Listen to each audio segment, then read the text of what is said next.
Welcome to the Spa Girls podcast, the self-publishing podcast for authors. You're in the right place for the best writing, marketing, and publishing advice, plus interviews with industry experts and best-selling authors. I'm Cheryl Phipps. I'm Shah Barrett. And I'm Trudy J. And this week we have a very special guest. We've got Johnny B. Truant. Say hello. Yay! Welcome, Johnny. Hello. Hello. My Hello. voice is so much more boring than all three of you.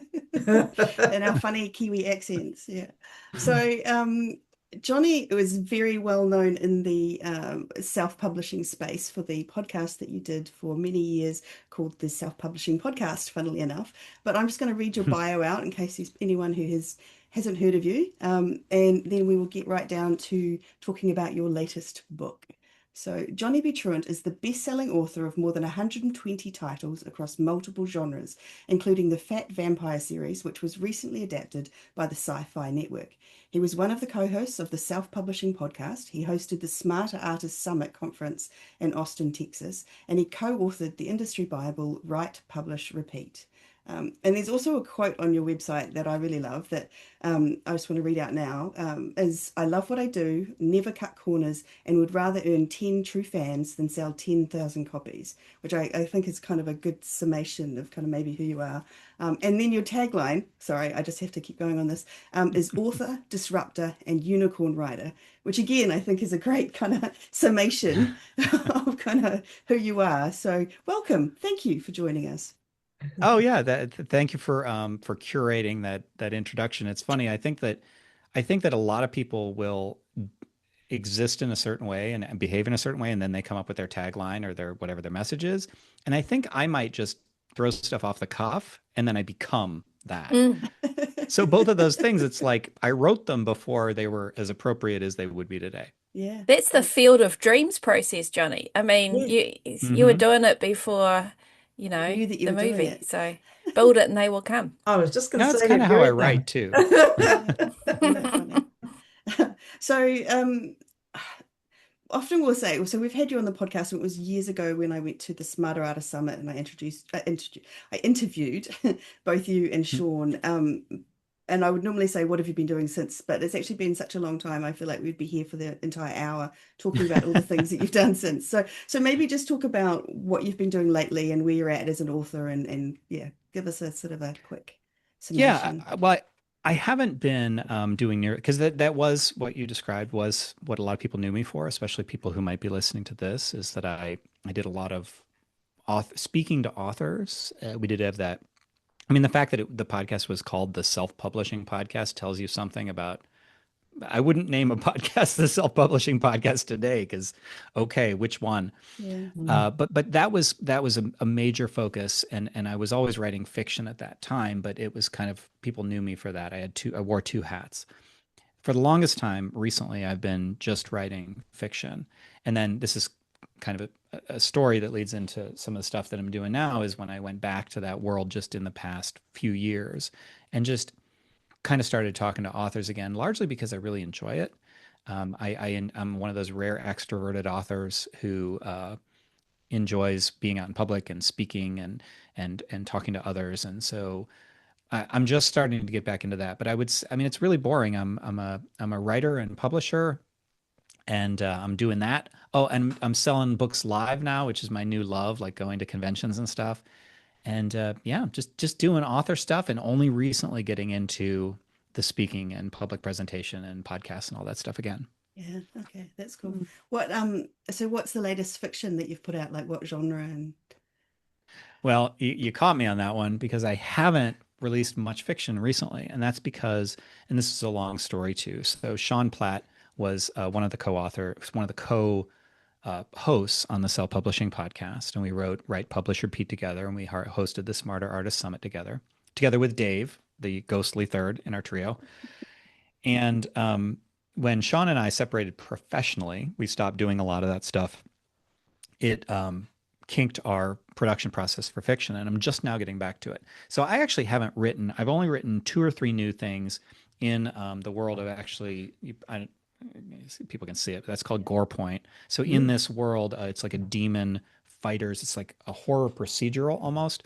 So I wrote three novel to short story in that. I wrote a short no, two novellas and a book in that world, but that's about it. Like I haven't written much recently, but I do have a new project with Sean that we're going to start in just a few weeks from when we record this. Oh, that's Cool. exciting. Cool.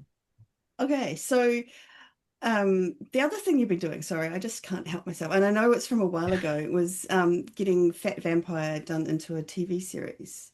Do you mind just Yeah, quickly that was talking about fun. that? Was that kind of, how did that go? That was amazing, and thank you for bringing it up. I loved these stories because it was I'm not going to downplay it. Like I know a lot of people might like to hear, "Oh, wasn't that great?" No, no, it was amazing. It was amazing. Awesome. Being able to see your work adapted, and so I actually went up to the set twice. It ran for 2 seasons. I kind of don't think we're going to get a third, which is a bummer. But I went up both of those 2 seasons to where they were shooting, which was Victoria, British Columbia, in Canada. Went up and stayed for a week and hung out on set. And I actually have calling it a cameo is overstating it, but I did have a starring role as uncredited guy in Slushy Shack window for like Awesome. 4 to 5 seconds in like Peter the first Jackson. episode. Yeah. Yeah. Yeah, just I wanted to do like an Alfred Hitchcock, like walk a dog past but Yeah. I couldn't do that. So, but I'm the guy in the window, and that was amazing.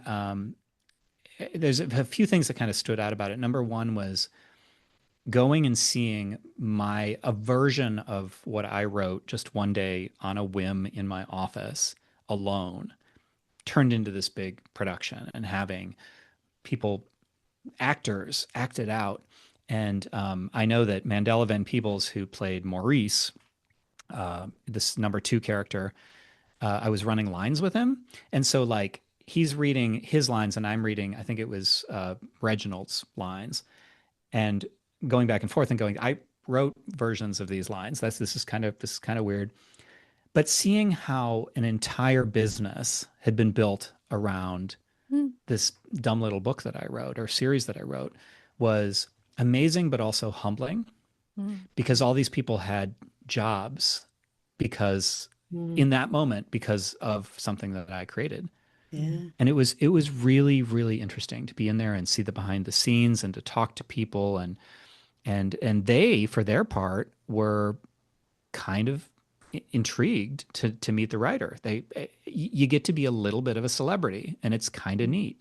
Yeah. So like, hey, this thing that we're all basing our lives around right now, you created it. Yeah, it was that's great. It was awesome. amazing. That sounds amazing. So cool. Yeah. It is so Chills. cool. Okay. Yeah. It's like the Love next that. level dream of writing a book, right? You Yeah. just want people to read the book, but that's like Yeah. the next level, and Now it's the just, yeah. wow, it's a huge level up, actually. Yeah. Well, and they were just a little nervous too. You could tell some of them because it was like, am I doing it right? I mean, they didn't say that, but it was a little like the author's going to be bothered by some interpretation. And I'm not that way anyway. I know that the producers and writers felt a little bit of that too, and they were pussyfooting a little bit around me because they didn't want to, they thought it might be really precious and be like, oh, that you changed something. Yeah, they changed a lot. They did. But that's okay because it's a totally different medium and it's like they're Yes. cousins, but Yeah. they're not the same. Yeah. And so once I started talking in those terms, like I was everybody's best friend because I wasn't going to yell at them. And that was Yeah. nice. Yeah. Yeah. Yeah. That's cool. Yeah, you do hear stories about authors getting precious about how their Yeah. book has Yeah. been changed and it's all wrong now and things like that. But anyway, Yeah. it's I've been watching the Murderbot Diaries, which which is adapted Mhm. from a thing, and I'm just loving it. And I know it's completely different from the books, but it doesn't matter. Like it's like you say, it's a different medium. So anyway, Yeah. so the thing that we're here to talk about though today is your book, The Artisan Author, which is an intriguing read, and we're just let's start at the beginning. Where did the idea for this come from? Like, how did it sort of evolve into something that you wanted to talk to authors about? Yeah. So I'm going to jump to the punchline on this, and that's that the idea of this artisan author philosophy, which isn't right for everybody, but I think it's right for a lot of people who don't even know it exists, is kind of the opposite of the rapid release idea. And I'm defining rapid release fairly narrowly because it doesn't just mean to release books quickly. And it's not the same thing as like being in Kindle Unlimited, but I would say that it's the rapid fire production where you kind of can't stop. You kind of can't stop because you're writing an algorithm. You're writing for what does the Amazon, it's almost always Amazon, algorithm want to promote to buyers. So you're trying to ride that algorithm, which means writing books that are very similar to one another because it's the same group of readers over and over, writing them on a 3 to 4 week release deadline, and kind of not being able to color outside the lines. So I've always written that way, even though I used to actually publish a lot of books very quickly. But I never felt that I did rapid release because I'm frankly unable to stay in the middle of a genre. I stray all over. I have books like Fat Vampire and Unicorn Western that just are crazy weird. But that was fine for the longest time because the lines between the people who were doing, let's say, a little bit more of a left-brained approach to publishing their books versus what I was doing, which was just writing whatever I wanted and then trying to find an audience. Those lines they used to blur more than they do now. And so when I stayed out of, I wasn't doing speaking or conferences for about 5 years. I was just writing. And when I went back to the 2023 20 Books to 50K conference, that was like the first step back into that world. And it was like if you've seen a kid every day and they don't seem to change, and then you leave for a few years and come back, and then you're like, oh my God, that kid's gotten so big. So it's kind of like that. And that blurring the lines thing that I mentioned, the lines were a lot less blurry. And it was more like there are people who are still insisting, I'm putting that in quotes, insisting on being artists and just kind of doing their thing and ignoring the rules of kind of how publishing is done, putting all this in scare quotes, the rules of how publishing is done. And then there were the people who were really devoted to it because rapid release had gotten quite extreme. I think rapid had gotten more rapid. The need to stay within very narrow limits to keep pleasing the algorithm had gotten more narrow. And so there was this very big schism between, I would say, an art first writer and a algorithm first writer or a speed first writer. And the fact that it happened, it hit me all at once when I went back because it wasn't a gradual thing for me. It was like I left and I came back and I went, oh, I'm doing everything wrong. Like clearly this is not the way that it is done anymore. And the tactics had gotten so much more tactical and I didn't know a lot of them. And people were relying on ads way more than they ever did. And at the time I had like never run an ad unless you count like BookBub or something. And I just kind of walked in and was like, ooh, do I really want to still do this? Because like my weird unicorn books and stuff, it's going to be impossible. I can't do that this way.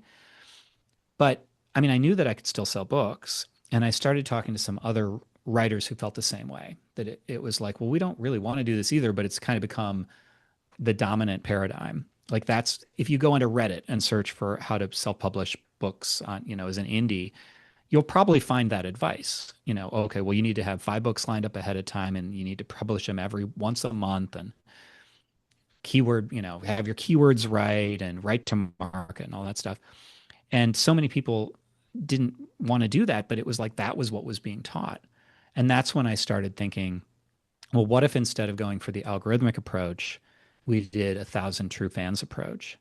So rather than writing for the algorithms, what if you, in a very non-leverageable one-by-one way, started forming real connections with fans who become true fans rather than just casual readers? And that was the birth of the idea of the artisan author, which, to just kind of wrap this up and put a bow on it, hopefully, is if you think of like an artisan jeweler, that's not I was going to say like Zales in the mall, but I don't know if in New Zealand they have Zales, but like, a big jewelry chain or something. Yeah. And then you go to like a little market and there's like somebody who hand makes jewelry and it's very nice. And you get to talk to the creator and you get to know them and they tell you the story behind it. That's artisan shopping. And so I said, well, why don't we try being artisan authors? And that was the birth of it. That's cool. So you sort of gave this definition of a rapid release author, which actually I like the idea of you calling it the algorithmic author, because that is very much what they're trying to do. And it is, I would imagine, mostly for Amazon, because Amazon is the one that is all about newness, versus the other platforms are mostly about longevity. So the rapid release model doesn't always work, I don't think. I mean, I don't really know. I've never done it so much on the other platforms. feel free to post below when we post this video and tell me Mhm. otherwise. But so if we call it maybe an algorithmic versus artisan, what is your definition of it? Like what if someone's an artisan author, they're dealing directly and connecting with the readers. Are there any other kind of definitions around that, or is it? Well, there's a lot of attributes of it, but that's not the same thing as definitions of it. I would say that it's okay. So I'm doing this on the fly because I don't think I've tried to define it in those terms, but Yeah. I think I can do it. I think I'm up to the Okay. task. So first of all, I love your way of reframing it, Trudy. I hadn't actually thought of that. Like algorithmic is probably better than rapid release, and too bad I can't rewrite the book and do it that way. Plus, it's Because also it's an A, so you've got artisan and algorithmic, and it Yes. works good with author, just saying. So, yeah, that would have been yeah. good. You guys are making me feel bad Should about have myself. should Not have talked really. to us before you published. Yeah. Just saying. Yeah, I shouldn't have come on the Spa Girls podcast. Now what am I going to do? No, but I do think that that is the key thing for me is that you versus writing because the algorithmic approach says I'm going to write what the algorithms will reward. And by Mhm. the way, there's this parallel in music too, because I'll like talk to musicians, and there are artists and musicians who are just like, I'm going to write whatever I want, and then the ones who are going to be like, well, what is Spotify promoting right now? So if you say, okay, so that's a right to market, I would say right to market tends to be an aspect of this. These are rough guidelines. It's not 100% because it's whatever the algorithms will reward. And the algorithms are very straightforward. Okay, this group of people bought the last book. So if this book is very, very similar, your next one, then we know to just give it to them again. Like that's easy. And then you do things to make sure the algorithms understand that. And then the algorithms, as you said, reward recency. And that makes sense to me. I mean, Amazon is trying to maximize its profits. And so Amazon figuratively said, oh, okay, we can sell more books if they're published more quickly. I see you guys are publishing every 6 weeks, but I wonder if people are willing to publish every 4 weeks. We'll give them a boost because they're every 4 weeks. So it becomes this kind of arms race where, it makes me wonder where it's going to go too. Like it feels like a slippery slope Mhm. because what if people, especially with AI, are going to be able to write books in a week or a day? Mhm. Wouldn't you think the algorithms would probably reward them more than somebody who publishes every 3 weeks? Mhm. Or what if people are willing to price cheaper? That's the sort of thing that you're in. I would say, and I have to be careful here because I don't want to disparage anybody's work, but I do think that the way that that system looks functionally is it's kind of a commodity approach. It's versus hand tailored. It's a little bit more. I'm sorry, rapid release people don't hate me, but it's a little more like you're selling razor blades. Honestly, that's the way it's treated in the marketplace. Not no judgment on anybody's art, but that's kind of it. Like, well, I could get this book. I could get this book because I'm into thrillers with a cat. Something like that. Something very, very specific, and you don't need to know or to form bonds with those individual readers. So I would say another key aspect is a deep fan connection. I'm trying to, as we talked about before, create true fans. I know that I'm going to get readers, people who just happen across the book and they read it and then they forget about me and they never read me again, or that read me occasionally and never interact with me. I know I'm going to get those people. But what I'm shooting for, the center of the bullseye, are people who um, like what I do so much and they form such a bond with me as a creator, either directly because they've talked to me or indirectly because they keep consuming the books over and over again, that it's I call this approach the book. That's not an approach. I call this idea the bookstore of you, right? It's really hard to be discovered out there on Amazon because you're fighting with everybody else in search or in browsing. Like you're trying to do things to appear above them in search and be found. But if you imagine like a bookstore that only contained your books, if people shop there, like they're coming because they want you. They're walking into the bookstore wanting your books. That's what I want. I don't want to have to find new readers every single time. I want them to form a bond with me. And so it's very fan focused. It's very it's very individual. Like just this morning, I answered a fan email, a reader email, and it took me about 45 minutes to answer that email. But to me, that's the best marketing I can do because those are my hottest leads. By the way, this guy bought 10 books from me, I Oh, wow. think, in person all at once. And his friend came too and bought 9 books. So that was $19. I drove out to meet them. They were in person, and I sold them paperbacks. And it was about $400 they gave me for 19 books. So, and he's already finished them. So, and it was, oh, I didn't give you the time frame. 18 days. 18 days, he read all those books. So, of course, I'm going to answer the crap out of his email. So that's what it is. It's this one-to-one. It's very human. I would say that's another huge aspect of it. I'm not trying to do everything remotely and automate everything and have responders. And I want individual people to meet me as an individual. I don't know if that answers the question. No, that's good. And Can I just ask a question Yeah. about that, really, about the whole responding to your fans and all that sort of thing. But I'm thinking, especially with us as Aspire Girls, who we have an avatar that we made up who's just like new to the business. And so he is not going to have those fans already. So following the trends or, checking out the covers on Amazon is something that we've always encouraged. And the artisan author is not going to be so involved with that. But for me, is what I'm hearing is that the artisan author is perhaps somebody that comes along after you've got yourself out there a bit, so that you actually have some products for the fans to find, Yeah, that's okay. So thanks for asking that question. I think that's a really good one. So actually, I understand why you say that. I actually think it's not that the opposite is true. Okay, so the piece that I left out of that story about going back to the conference is that, yes, I had my reaction to everything that I saw, but what was even more interesting and a little disturbing to me was interacting with people casually who didn't have their first book out yet or had one book.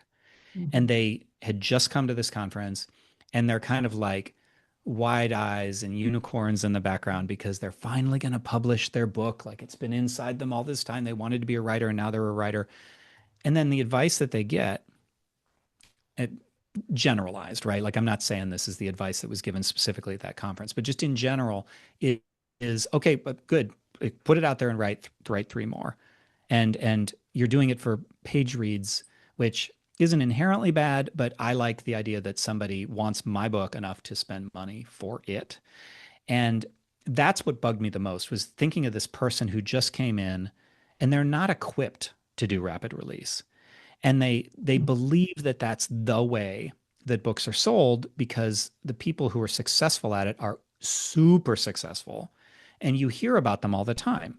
So like when you see people who are making, 6 figures a month doing rapid release, which good on them, but they are a vanishingly small percentage of writers, but they feel normal. And there's this idea that like somebody comes in and I think a lot of them think subconsciously that if they don't hit 6 figures, first of all, that's the goal, full time and then 6 figures. And if you can't do that, then you're a loser or you're not trying hard enough. So I'm not saying that somebody who only has 1 book or 2 books or whatever will be successful as an artisan author. I think anybody will necessarily be successful as an artisan author. It just depends. Like, I'm not going to make false promises. However, I do think they have a far, far better chance of having some success and not hating writing the minute they get into it as an artisan author. So I'll give you an example. This is, don't take this literally because I think that I think that there's this tendency of people to say, okay, that person said X, so I'm going to do exactly what they said. And that's not the message. The message is I can tell you what I do, and then you have to think critically about who you are and what your strengths are. I really like selling books in person. So for me, the ultimate like artisan thing is to meet somebody in person and talk to them. You don't have to do that at all. Okay. So you can take the principles here and extrapolate them. But just as an example to address your specific question, Cheryl, is most of the people who buy my books don't even know they're looking to buy a book. I sell way more in paperbacks in person than I sell on Amazon. My Amazon income is like, who cares? Like if that went away, it just doesn't matter. So if I go to like a street festival, like there's this big one that I did in Austin called the Pecan Street Festival, and it was a 2-day thing. people are there, they're buying all sorts of stuff. They're out in the weather, they're having fun with their families, and then they're like, oh, books. And I'm a reader and I want to check out books. And they come over and they talk to me. When they walk away with books, they did not know they were looking for books. Mhm. So the reason that I'm saying all of this is because my reputation ahead of time doesn't matter at all, because they didn't come in looking for me. It's not like I'm in a Barnes and Noble and I have to take up a lot of shelf space or look a certain way. And this is an extreme thing, and I'm cherry picking. Like, I know the end result, and so I can go back and reverse engineer it. But I'm holding up Pretty Killer, which is my biggest seller in person. And if I only had that book, if that was my only book, and I set up somewhere, I would sell it. Like, I absolutely would sell copies of that at something like that, because it's got this really engaging cover, and because they aren't going to be like, oh, well, I was looking for books, but not you. They're going to look at that book the same way as they look at it amongst my other books, and they're going to be interested. So compare that to that's my only book, and I throw it into Kindle Unlimited as an ebook, and I don't publish paperbacks, and I don't do anything special with it, and I don't make an effort to connect one-on-one, and I just trust the algorithms. It's going to vanish. You're not going to have a prayer with a book like that. So that's kind of my convoluted answer, is that I think that it all works better if you have more books, all other things being equal. But I think that if you only have a few books and you aren't equipped for that like real grind that rapid release can become, that I feel like you have a lot less chance of success and a lot more chance of hating life, like just not liking writing anymore, than you do if you take an alternate approach. Makes sense. Yeah. Yeah. For those of us, particularly like there's this, for example, for ourselves, there's obviously a major geographical barrier in actually accessing that kind of situation. I mean, we have festivals and things, but our entire country is smaller than population of San Antonio. So, but can social media or replace that connection, like kind of provide a way of getting that personal connection that's sort of so important to this? Trudy. I just want to mention Trudy's raising her something hand. before you answer. Yeah. I was literally thinking about Lucy Score, who has the most amazing Facebook group and does exactly what you're talking about fan connection. So that would be one point I'd like to make before you answer. But now you can answer. Yeah. Yeah, I would. Yes. So my general approach to everything, and the Artisan Author is no exception, is don't look at what's being done. Look at the reasons behind it, and look at how they mesh with the person who's doing it. So, like I said, I love talking to people. I'm at least half extrovert.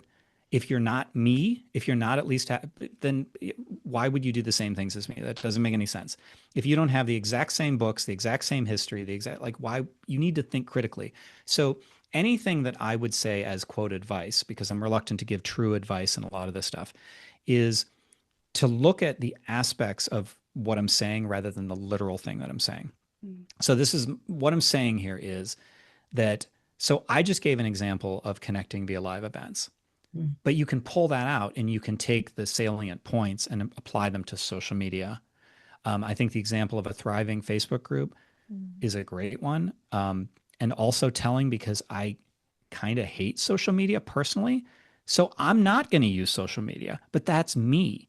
Just like you might hate live events. You shouldn't do them. I hate social media, so I shouldn't do them. Anything where you're able to be, because the things that I'm talking about are true connection, spending disproportionate time and making exceptions for the people who are your truest fans, being very human, being very open, and transparent goes with that as well, and sharing, more than somebody who's just kind of behind a screen.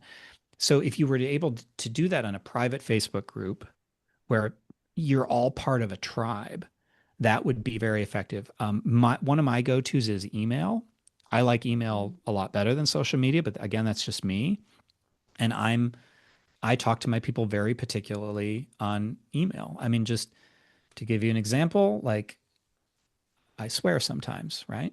So like I had somebody the other day who just didn't like that, and they were offended and they unsubscribed, which, like, good for them.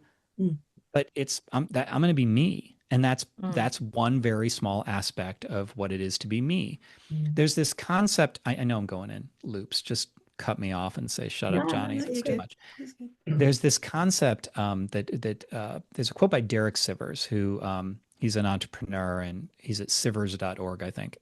And Derek said he had this concept of proudly alienating the people who aren't right for you. And what that means is that rather than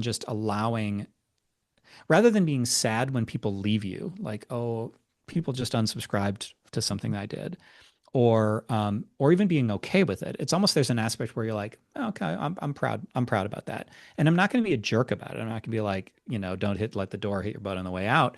But I am going to be like, okay, well, that's what we stand for here. And profanity is probably not the best example because it sounds like I'm like making a stand for it. But like one of my favorite examples of proudly alienating and really it goes hand in hand with being truly who you are and letting your freak flag fly if you have one. One of my favorite examples is an author named Chuck Tingle. Anybody know Chuck Tingle? Love Chuck. Okay, so do you see that Chuck? Okay, so for people who don't know Chuck, do you describe Chuck, Shar? Well, I'm not entirely sure he's real, but he He writes the is. most. I know, I've heard, but that could also be a construct that people can claim to have met him. But anyway, he Oh no, writes no, the I got a most. story, but go ahead, tell me who Okay, you are. well, listen, I want photos, I want DNA, but he's the most amazing author. He writes the the best erotica, but it's often based around current events and involves often sentient non-sentient objects. It's so hard. It's just so out there. But he's such a champion of writers and of romance writers, because that's always gets my that's my big, he always gets a giant tick for that. But he's just so unique. Like there's no reason that, when I say no reason, that's not true. He's the antithesis of probably what you would say to give somebody writing advice at exactly one of those Yeah, conferences. totally, totally. So here's the hammer on that. So first of all, the titles, I won't read them all because it's a No, family yeah, show, yeah. but do yourself a favor and And Google look them. up Chuck Tingle. Yeah. Yeah, look up Chuck Tingle, look up Chuck Tingle book titles. And his covers just look like he cut things out of magazines and like, Yeah. here's a businessman and I'm going to stick a velociraptor head on it. And here's like a gaming die with 20 sides and it's got a face behind it because it's a sentient gaming die that somebody's in love with. It's so weird. There was one that was like sentient bubblegum that's also a successful landscape architect, and there was more words in there. So I just thought he was this weird eccentricity. And like I was like, go Chuck, go. It's not my speed, but to each their own and awesome. And I had no idea. People always talked about him, but I didn't know like how successful he was. So anyway, fast forward to a couple of months ago, I'm walking through like Barnes and Noble, and there's a book called Bury Your Gaze by Chuck Tingle. And it's like No. totally pro. I think it was a New York Times bestseller. He's got two others. One's called Lucky Day, and I forget what the other one is. And they're like, look them up. I'm telling you, they look pro. Chuck is legit. And I think he Nice. might still be doing his ridiculous, crazy Yeah. titles with the terrible covers at the same Yeah. time. And I'm like, if that guy with those terrible covers and those ridiculous concepts, he found a niche because Yeah. he was off. And the reason I said he's real is because he's doing social media finally. Yeah. So Okay. maybe they found a prop. Maybe it was some other guy. Maybe. Yeah. But the idea that he went as weird as he could and turned it into Yeah. like, he's got quotes from the New York Times. Mr. Tingle understands whatever on his website. Like, I think this is the sentient bubblegum guy. Like, I don't even get it. So I don't know. You can be, I think the weirder you are, the better you'll find your niche. Yeah. You heard I it mean, here. that's a basic marketing tenet, right? Like, don't try and Yeah. appeal to everyone. You got to niche down and appeal to your audience, and then go from there. So you see why I say it's the opposite of rapid release, because the Yeah. rapid release, you have to be as normal as you possibly can. You need to shoot right down the middle of the fairway in all ways. Mm. And, Yeah. and going back to what you're saying about the meeting the fans and the direct connection, I can also see that Kickstarter would also sort of work with that same kind of vibe, where you're getting to know the creator and the artisan, Because you're you know. supporting them. You're one of the originators. Yeah, and it's building that kind of fandom almost around the author, even if the book hasn't actually arrived yet. It's sort of around the journey, maybe. Well, an artisan. Go ahead, Judy. Oh, sorry, I'm just butting in on you left, right, and centre here. I just wanted to mention also another person that we've had on the podcast, Katie Cross. A way that she did it. Oh, I love Katie. She had she was doing Zoom calls, and I'm assuming she still does. So she would invite people who've read her books onto Zoom calls with her, and she would just have these weekly or monthly chats. Coffee with on Katie. A Zoom call. On with author. And I was just kind of blew my mind a little when she talked about that with us. But it's doing exactly what you're talking about. It's kind of creating that connection to you as the author, and the mega fans, I'm sure, now. Yeah. Well, and so one of my friends, David Vergoots, will call his people. Like he told me this. He's like, yeah, somebody placed an order and I'll just you get their phone number in Shopify and I'll just pick up the phone and call them. Hey, it's David Vergoots. You just bought my books. Thank you very much. And that sort of thing. See, I think I talk a lot in the Artisan Author book about the paradigm shift that's required, because if you simply pick up the techniques that we all have gotten used to and you just say, well, now I'm going to be an artisan and I'm going to do those things, but I'm going to do them over here, it won't work. You have to understand that you're working in a fundamentally different way. And one of those ways is embrace small scale, like the one-to-one. So picking up the phone and calling somebody is there's no scale there. That's one-to-one. Having a Zoom call with Coffee with Katie, I don't know. I don't think she gets a ton of people, she maybe 10 or something like that. So that's not leverage, but it's focusing on the people who are your very best fans. And okay, so the other thing I haven't mentioned is Kevin Kelly's 1,000 True Fans. I think I mentioned it in passing. So when you're trying to ride an algorithmic wave, you're pricing low, page reads and 99 cents is typical, then you're trying to sell, quote, a lot, because you have to. And what is a lot? It's nebulous. Is it millions? Is it tens of thousands? I have no idea what a lot is. And you never know if you reach a goal if you don't know what it is. Whereas 1,000 true fans, so Kevin Kelly said, to be successful as an artist or a creator, you only need 1,000 true fans. Now, a true fan is defined as ride or die, get the tattoo. So now you can hear my dog.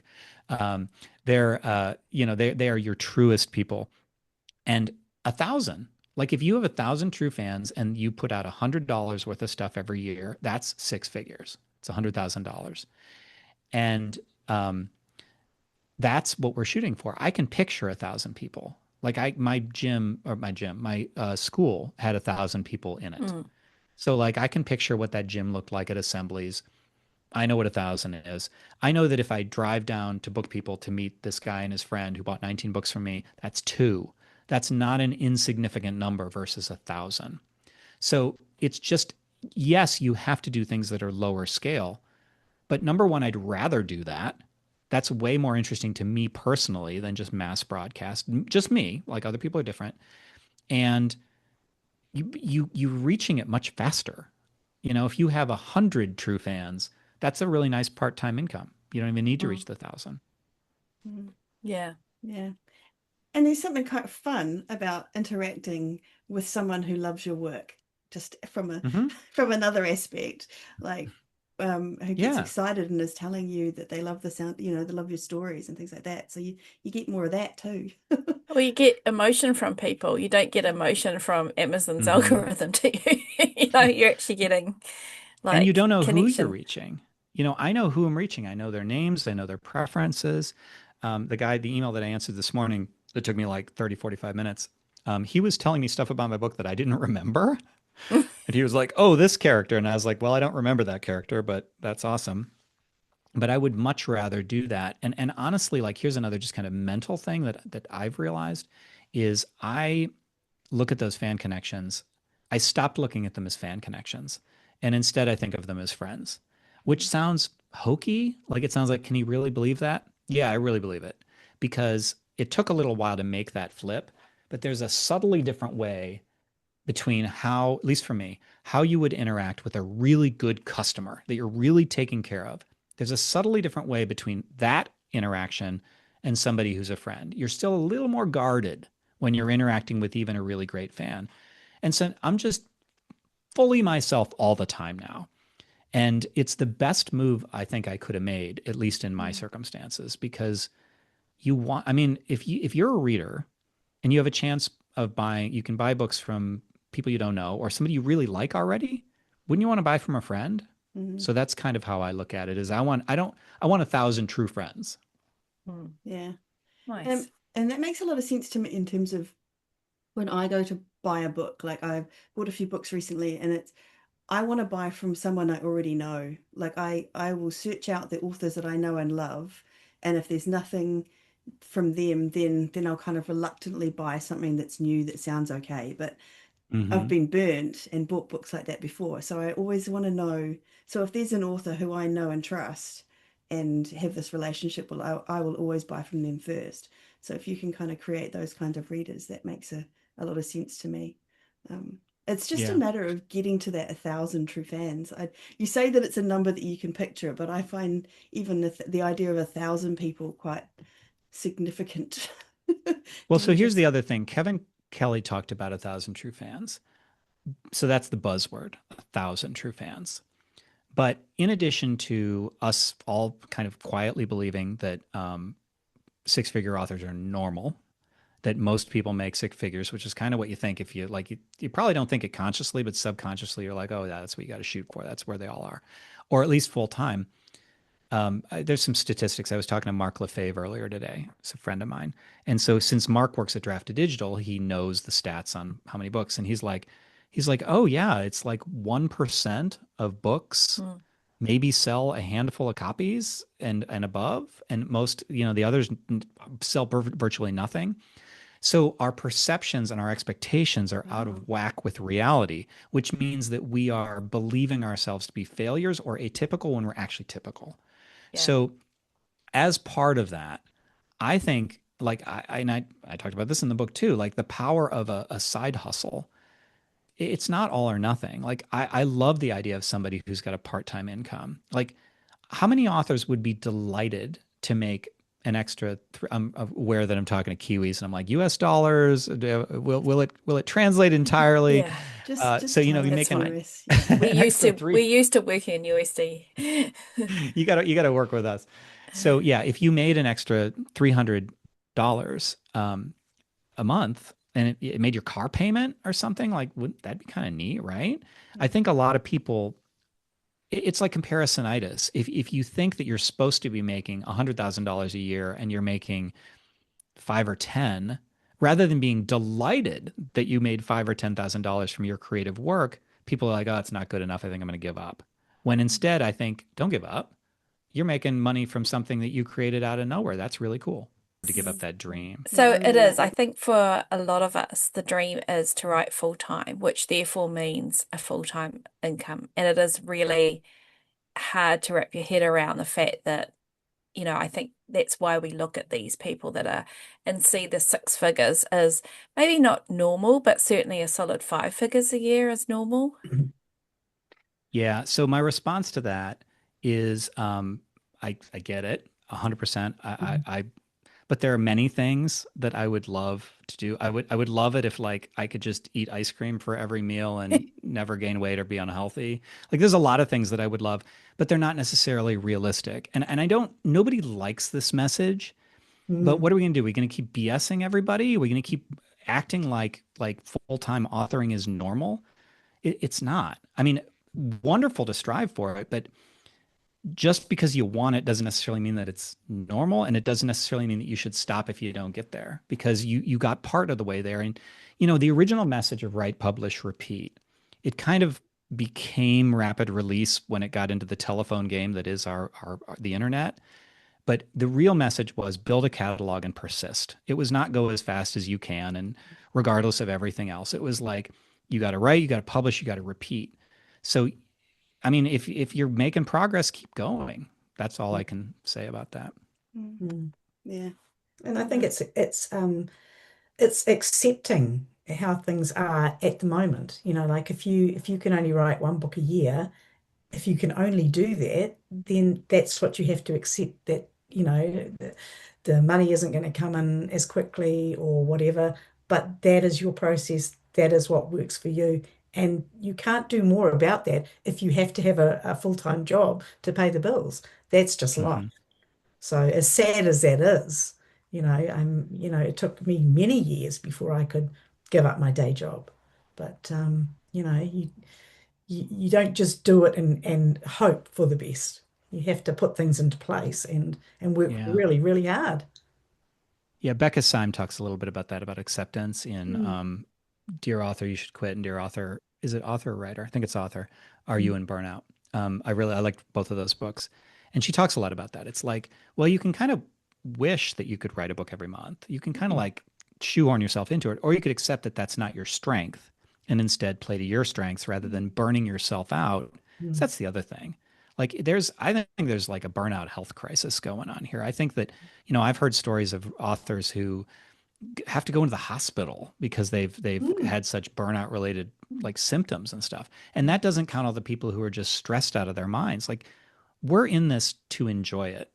Why if you're trying to make if you hate what you're doing and you're writing and you're grinding and you're trying to make it work even though you hate it, go do something else. Mm. Like I don't understand why you would be a writer if you can't enjoy it because there's so many easier ways to make money than this.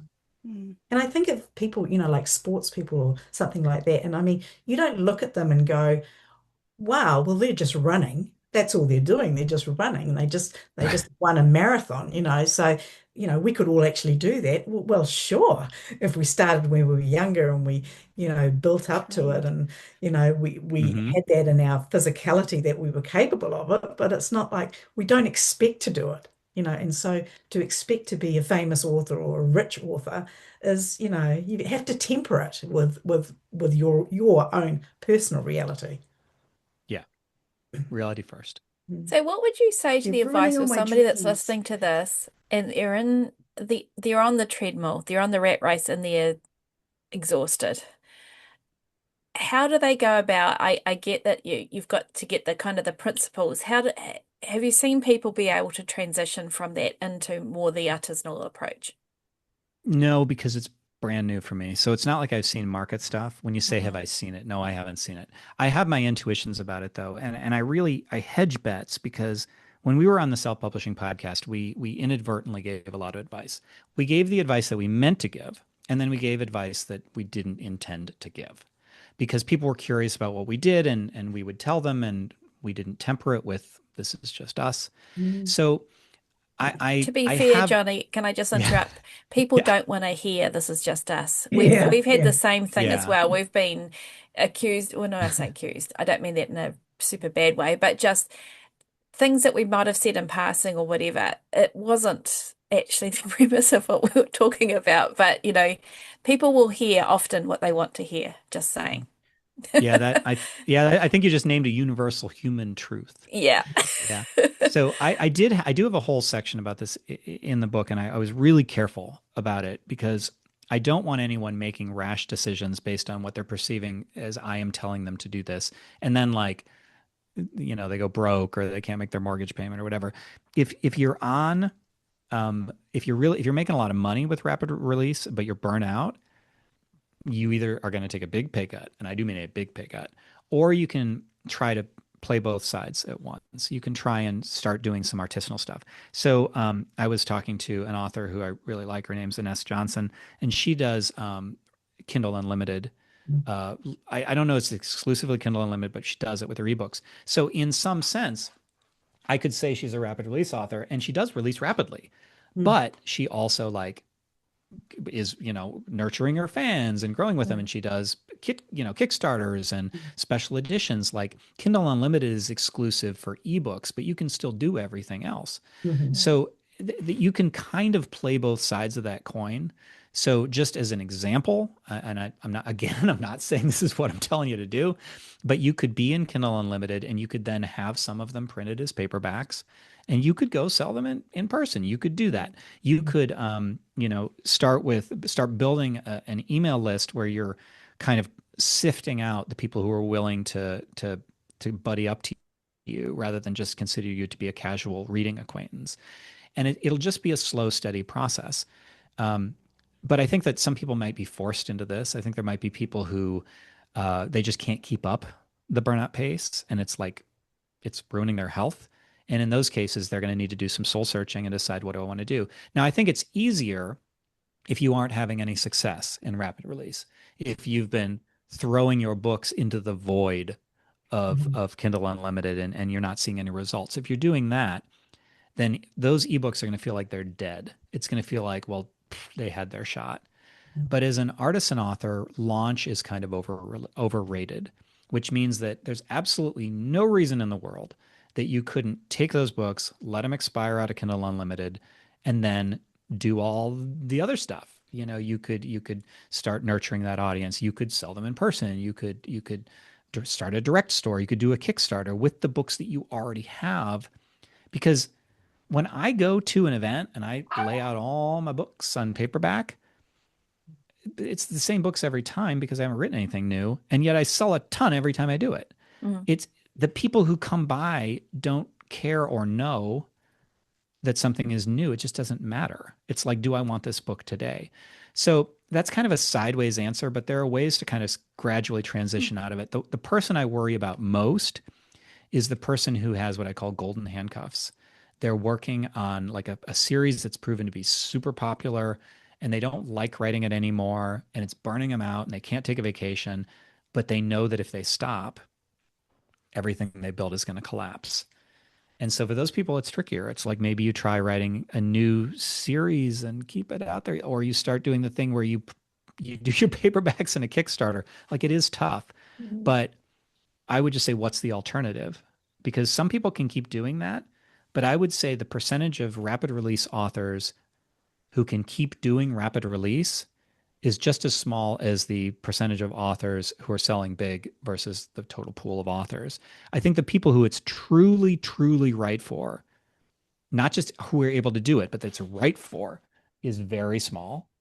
And I think that most of the people who it's not right for, who are shoehorning themselves into it, like, they're not going to come to a good end. Like, what, are you going to do this forever for the rest of your life? Like, you're going to hit a wall eventually. So why not face it and do it consciously and do it in a way that doesn't hopefully bankrupt you at the same time? Yeah. And Makes we've all total seen sense. that people who've kind of been doing really well and then burn out and disappear. And often it's Right. the ones who've just been trying to do too much, too hard in a short space of time. Yeah. Do you know, and let's not name names, but do you know any long-term rapid release people who are still around? Because I don't think I do. Well, Like Alana Johnson 5 year is one that plus. comes to mind, but she's not rapid releasing anymore, is she? But she's now got this She's massive backlist. I think she's still putting out about 10 books a year. I think I would Really? consider that Yeah. pretty. Yeah, I heard her in Yeah. a recent interview. So, Yeah. but I mean, she's also been, and I'm not breaking any confidences here because Alana's talked about it in terms of health issues, and just like it's just myself, it's so hard on your hands, all that typing, Mm-hmm. and Mm. none of us age backwards either, just saying. And so Right. it's what you can do maybe at 30 might not be what you can do at 50, just saying. Right. And we've had Yeah. other people that, sort of collaborate to do it. And I'm not talking about having a writing partner, but um, a good friend of ours, her husband does all the covers and does all the promotions and things like that. So she literally is just writing. It's still beyond my capabilities, but, there are different ways to handle something like that as well.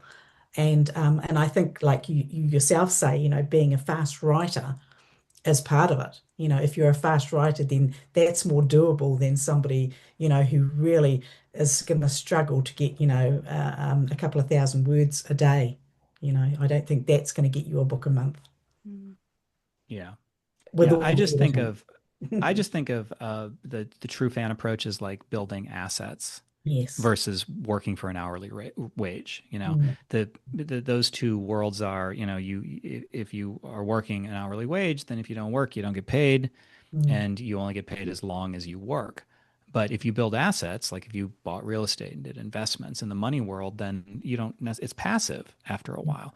And so I'm not saying this is passive, but a true fan is a lot more passive than somebody that you have to go out and get a new every single time. mm, Yeah. Yeah, Just that's so true. we've talked to Ines not that long ago, actually. I'll make sure I'll put a link to the interview that we did with her, and she was talking about her direct sales and that kind of thing, in her store, and the other, just kind of how she was changing how she worked. So that was, yeah, it's learn from people like that too, I think is really good. And I think, honestly, I think as a creative, you have to be kind of open to that kind of thing as well. You know, Change. change, Mhm. that's the industry, right? Yeah. And sometimes in many ways, like Johnny, you would have seen this too. When we all started, and I'm using talking about us here, what was available to authors was so reduced compared to what there is now in terms of, Yeah. and in some ways, so yes, it's amazing that we can do all these different things, but with that comes the, oh my God, I now have to do all the things, Right. kind of. So it's a double-edged sword, like everything in life. Yeah. Right. What I really love is you're talking about finding the joy again. Mhm. And that Yeah, maybe that's with this whole often rapid missing from the release. conversation, right? Yeah. Yeah. But it could be, the joy could be different for different people. So Mm, there could be people out there rapid releasing for whom just the writing is the joy and they're happily going along. I'd say they're probably not that common, but they are probably there. And then there'll be other people who are, for whom doing something completely different, like for you going to the markets and one-on-one talking to people, is you finding the joy in your books. And I mean, Cher and Hmm. I went to um an author event just recently, and it was, you have the little booth and you're selling your books to people, and I was terrified to go, and I went along and actually discovered that I loved it, and it was awesome because I was Hmm. talking to real people and I was telling them about my books, and they were interested and they were excited. And as you say, most of them were new to me. Like, they weren't people who were like, oh, they'd heard of me. It was just random people who were coming in to buy books and just chatting. And it was just, that was something I hadn't really experienced before, and that was awesome. So yeah, I can just see, I think finding your joy is going to be different for different people as well, which is kind of what I you've think said. loving what you do, and especially Mm, Yeah. loving your own work, is part and parcel of it, mm, because if you are meeting people one on one and they're talking about your book in such a way, it lifts your spirits, and that fills me with joy that mm, somebody would actually not just like my work, but really like my work. Right. That's really cool. Yeah.